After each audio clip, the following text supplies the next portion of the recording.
Jelaskan tentang Production Sharing Contract atau PSC di Indonesia secara singkat.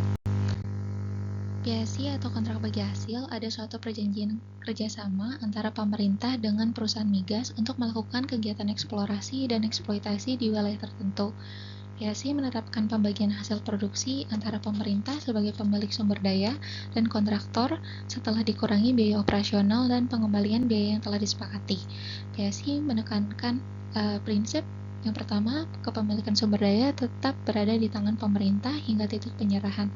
Yang kedua, manajemen operasi berada di bawah badan pelaksana pemerintah. Yang ketiga, modal dan resiko seluruhnya ditanggung oleh kontraktor. Dan cost recovery hanya dibayarkan oleh pemerintah kepada kontraktor jika proyek tersebut berhasil. Selanjutnya, ini ada beberapa landasan hukum dari production sharing contract.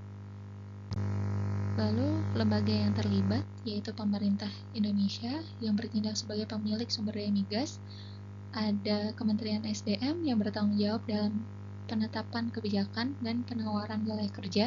Selanjutnya ada SKK Migas yang merupakan lembaga pemerintah yang mewakili negara dalam menandatangani dan mengawasi pelaksanaan kontrak PSC.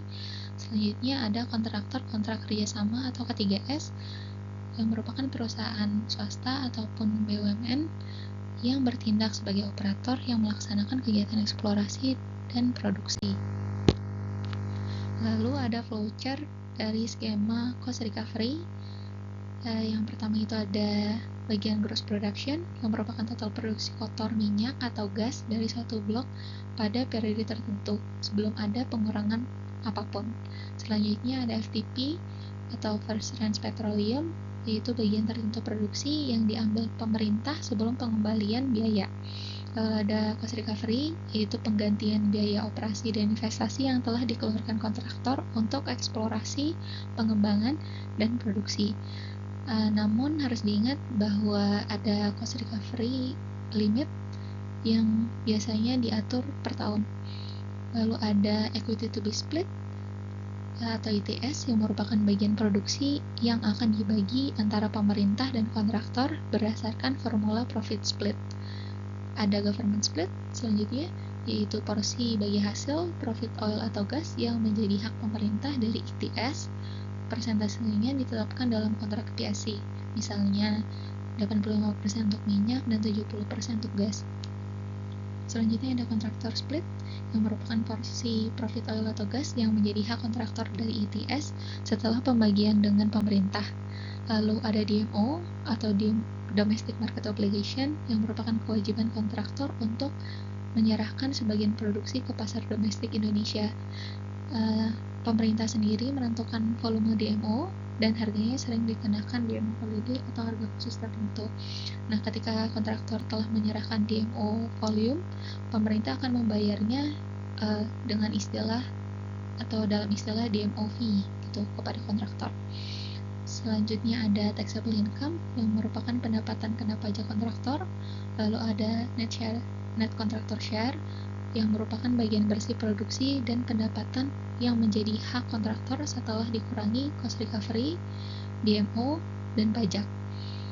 Selanjutnya ada government take yang merupakan penerimaan pemerintah dari PSC yang meliputi government split, FTP share, DMO, dan pajak.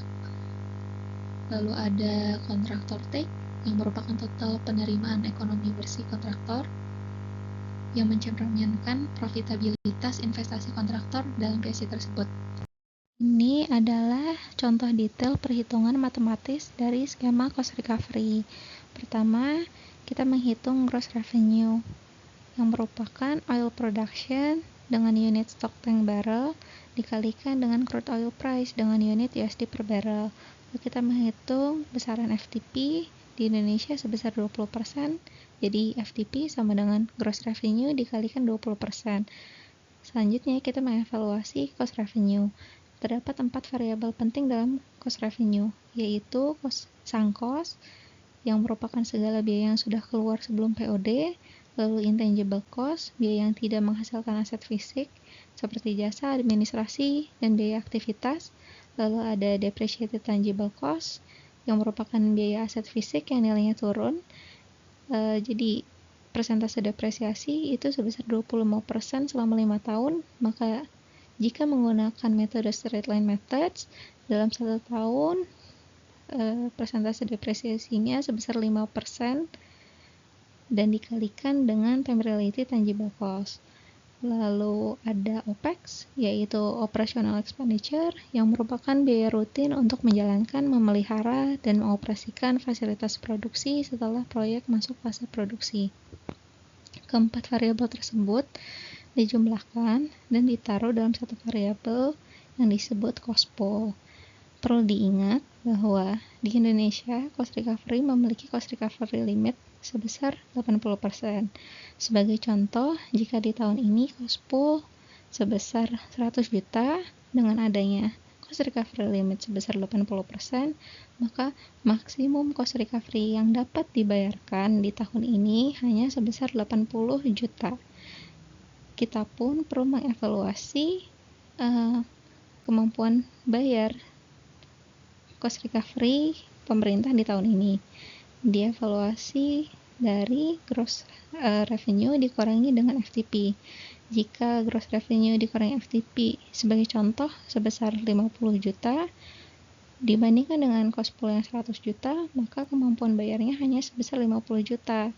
Sisanya di carry forward atau dibebankan di tahun selanjutnya. Maka cost pool di tahun selanjutnya itu sebesar cost pool di tahun itu ditambahkan dengan carry forward di tahun sebelumnya.